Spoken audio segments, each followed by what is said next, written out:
Très bon début de semaine à toutes et à tous et bienvenue dans ce nouveau numéro du Journal de l'économie.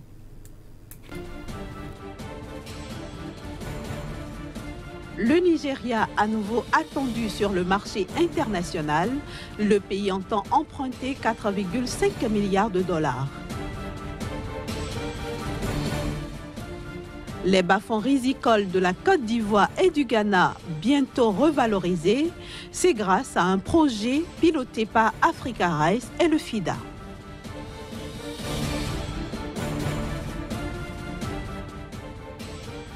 Enfin, les exportations de café ont drastiquement chuté en République démocratique du Congo.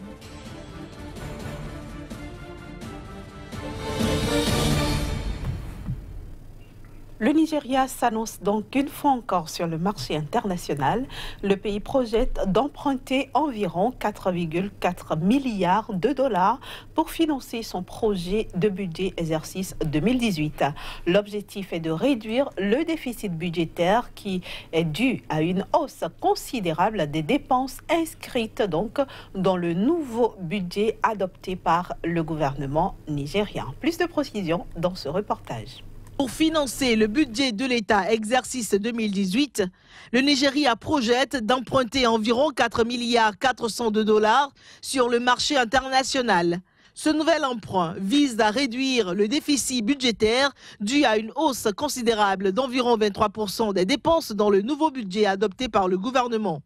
Pour combler ce déficit, les autorités nigérianes feront recours aux emprunts obligataires sur le marché interne, mais également à des sources de financement extérieures.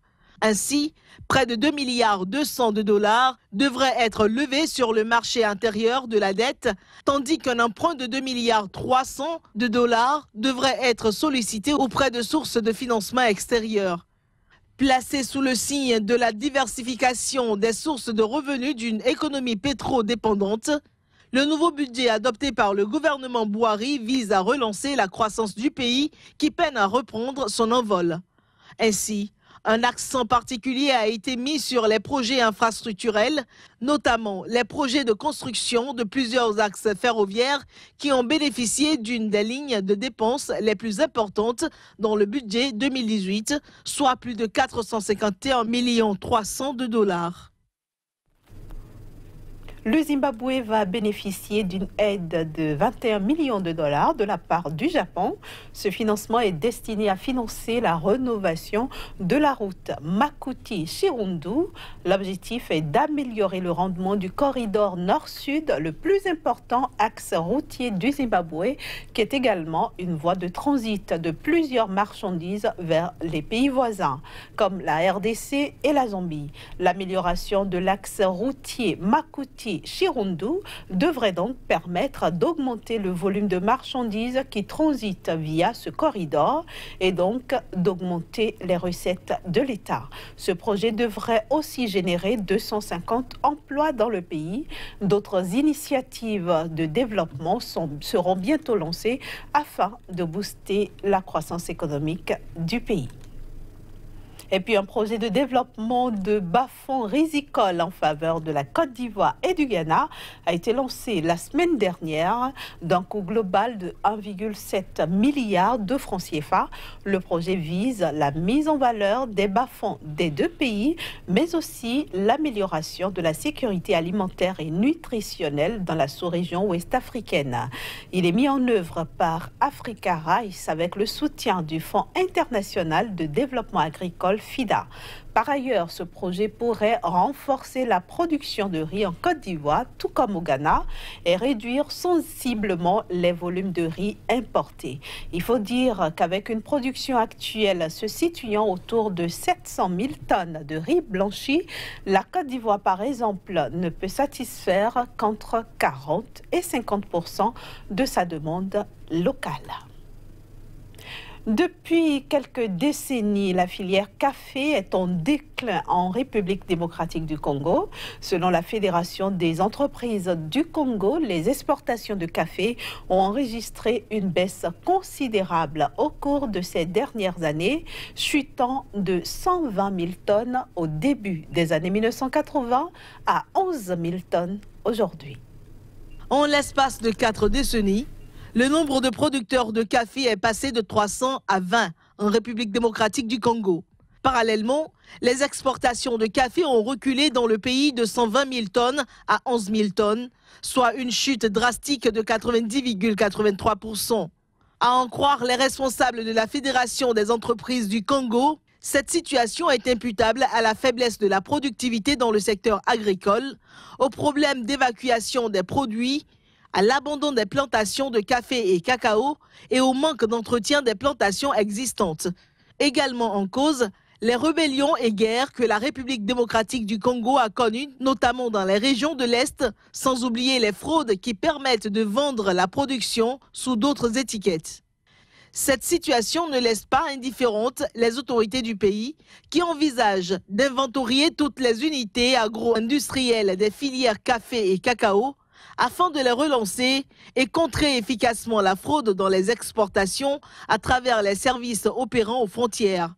Autre mesure envisagée, l'allègement des conditions d'accès au crédit pour les paysans et les autres opérateurs économiques intéressés, mais aussi la transformation locale de la production. La renaissance de la filière café en République démocratique du Congo pourrait aussi passer par l'investissement dans les voies de communication pour faciliter et fluidifier les échanges sur le territoire national et la mise en place d'une agence nationale de la promotion des exportations. Et ce sera tout pour la première partie de ce journal de l'économie. La suite, c'est avec Casimir Kouedio, notre chroniqueur, qu'on retrouve dans quelques secondes.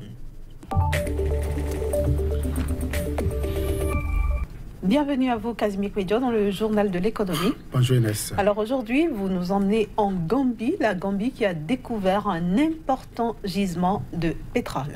C'est bien ça Inès, il faut dire que le mardi 8 mai 2018, les nouvelles ont été bonnes pour la Gambie. En effet, le pays donc de Adam Barrow a donc affiché une importante quantité de pétrole au niveau donc de sa côte, notamment sur le bloc A2 et A5, une importante donc gisement de pétrole estimé à environ 1,1 milliard de barils, ce qui aujourd'hui déjoue tout ce qu'il y a comme pronostic au niveau de l'Afrique de l'Ouest, notamment au niveau du Sénégal et du Nigeria, car désormais, si l'information arrivait à être confirmée, la Gambie pourrait donc damer le pied à ces deux pays dont je viens de citer. Il faut le rappeler pour information, le Nigeria reste et demeure jusqu'à aujourd'hui la puissance économique au niveau du continent grâce donc à ses réserves. Et aujourd'hui, on annonce donc un autre pays comme la Gambie qui pourrait donc d'ici à là damer le pion à un pays comme le Nigeria. Autre information, c'est que le Sénégal également a découvert son gisement il y a peu de temps et aujourd'hui, les nouvelles vont bon train au niveau du Sénégal et le Sénégal pourrait donc également afficher une très belle performance. La Gambie, quant à elle, pourra donc dépasser ces deux pays avec une économie plus prospère, une économie qui désormais pourra faire parler d'elle au niveau de la sous-région ouest africaine, voire au-delà. L'Afrique aujourd'hui pourra donc attirer beaucoup d'investisseurs en ce qui concerne donc l'exploitation de ce gisement au niveau donc de la Gambie. Justement, les observateurs sont quand même très prudents par rapport à cette découverte de pétrole en Gambie. C'est bien vrai, Inès, il faut le dire avec beaucoup de pincettes. L'information reste encore à confirmer. Les études sont en cours. D'ailleurs, on annonce 2018, notamment le deuxième semestre de 2018 pour donc véritablement forer ces puits. Là, je veux parler donc des blocs A2 et A5 pour pouvoir véritablement identifier le lieu précis où se trouve donc ce gisement afin de pouvoir quantifier sur le plan économique sa portée sur donc la côte gambienne. Il faut préciser que les deux blocs, parmi les deux blocs sud-est cités, il y a un des blocs qui est situé au niveau donc situé à proximité donc de celui du Sénégal et donc l'information n'est pas encore confirmée, mais on peut déjà dire que la Gambie a une très bonne chance de pouvoir disposer de ce gisement quitte à ce que véritablement l'économie puisse mieux se porter. La découverte se fait en Gambie, Casimir Kouedio, alors que, vous le savez, le cours mondial de l'or noir est en chute. Alors finalement, est-ce que la Gambie pourrait vraiment en tirer profit? C'est vrai, Inès. C'est vrai, Inès, 2017 n'a pas été du tout prolifique pour certains pays comme le Nigeria. La Gambie qui vient donc de faire cette découverte pourra donc subir le coût de l'or au niveau du marché international. Et puis, c'est que c'est un pays qui a été frappé ces 5 dernières années par une morosité économique. Et donc, la question, elle est toute trouvée. Est-ce que véritablement le peuple gambien pourra donc profiter des embellis que pourront donc d'ici à là lui donner cette découverte? Oui, selon les observateurs, car il faut déjà dire que le coût mondial du brut du pétrole est en train de reprendre progressivement. Donc, il y a plus donc d'informations heureuses sur le marché international, même si aujourd'hui, ce n'est pas encore la reprise totale au niveau international. De toutes les façons, la situation que va procurer donc la découverte de ces gisements pourra permettre au Gambie de mieux se porter comparativement à ces 5 dernières années, car, il faut le dire, la Gambie aujourd'hui, c'est sans électricité, c'est sans infrastructure de développement, c'est sans donc mesures d'accompagnement au niveau de l'État, et l'administration et le gouvernement tout entier courent derrière les investisseurs pour pouvoir trouver un mieux-être pour la population. Et donc l'annonce de cette nouvelle pourra donc mieux renforcer la diplomatie économique au niveau de l'international. Et déjà, on annonce donc des pays comme les Émirats arabes unis et bien d'autres qui déjà commencent par loucher du côté donc de la Gambie. Et donc, la nouvelle, elle est bonne, même si il faut donc garder quelques inquiétudes en ce qui concerne la bonne exploitation, et aussi attendre forcément que les confirmations soient faites au niveau donc de la société, de l'entreprise qui a la licence dans la zone. Et justement, si l'information était confirmée, Kazmi Kouédior, qu'est-ce qui changerait concrètement dans la vie des Gambiens? Alors, c'est déjà un pays qui pourra donc améliorer voilà, son taux de croissance actuellement qui tourne autour donc de 3%. Pour 2017, la Gambie pourra donc afficher un taux de croissance des plus reluisants au niveau de la sous-région ouest africaine. Il faut le dire, c'est la Côte d'Ivoire qui détient la palme avec un taux de croissance de 8%. Et donc, la Gambie pourra donc tutoyer un peu la Côte d'Ivoire. Ceci ira donc en bien pour l'économie, et surtout, le taux d'employabilité de la jeunesse gambienne pourra donc voir une certaine amélioration. Les petites et moyennes entreprises pourront trouver également leur sort, car désormais, l'électricité et les facteurs donc de production pourront donc être améliorés au niveau de la Gambie. Et donc, quand le pétrole marche, forcément, l'économie marche. Et je crois que la jeunesse pourra trouver un bon compte en ce qui concerne donc l'amélioration de ces conditions. On croise donc les doigts, Kazmi Kouédior, pour que cette découverte soit bientôt confirmée.